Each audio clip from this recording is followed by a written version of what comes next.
Okay guys, this is going to be a little bit of a different video. This video is actually going to be about the people and the circumstances surrounding this particular house.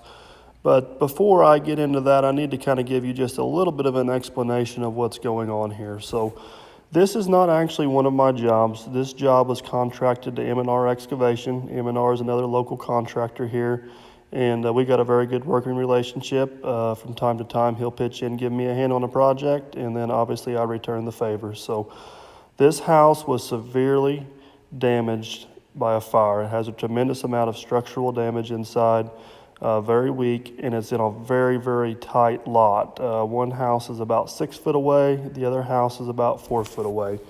So basically, Matt asked me if I could come here with my machine and kind of pitch in with him and kind of protect the neighbor's house, kind of an insurance policy, if you would. So basically, we worked together and kind of picked through this house piece by piece and get it down in a very methodical, controlled manner, and was able to successfully do that without damaging any of the neighbor's property. Just after 3 a.m. on December 27th, 2018, a 911 call was placed for an active structure fire at this location. The Tell City Police Department responded and was on the scene in just over 2 minutes. The Tell City Fire Department, which I may add is 100% volunteer, was on scene and had 2 firefighters suited up in gear to enter the structure within 4.5 minutes.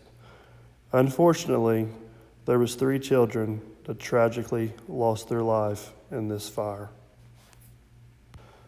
The cause of this fire was officially ruled as undetermined, but is believed to possibly have been started by a space heater located at the bottom of the steps leading to the upstairs bedrooms.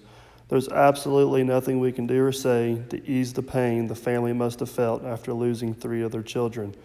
But one thing we can possibly do from this tragic house fire is learn from it. I'm going to encourage you guys to do at least 3 things this evening that could possibly save somebody's life one day. The first one may sound all too obvious, but is often overlooked, especially in our hectic lives nowadays, and that is to check the smoke detectors and make sure they are in proper working order. Not only do you need to make sure they are in proper working order, but you need to make sure there's a sufficient amount of them throughout the home, and then make sure they are properly placed outside of bedrooms and wherever else recommended. The next is to have a family emergency action plan and sit down and review and rehearse that as a family.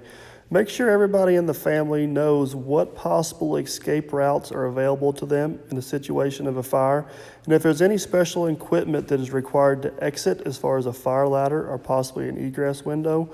Let them practice with that and make sure they are comfortable and familiar with it, so if they're in a situation where they need it, they can use it efficiently. And finally, never take anything for granted. None of us know what tomorrow brings, the next hour brings, or even the next minute brings. So make sure your loved ones know how much you love them. I'd like to thank all the first responders and firefighters that responded to this call. I know they did everything within their abilities, including risking their own lives to save these 3 children that tragically lost their life in this fire. In honor of these 3 kids, I'm going to let the remainder of this video play out in silence.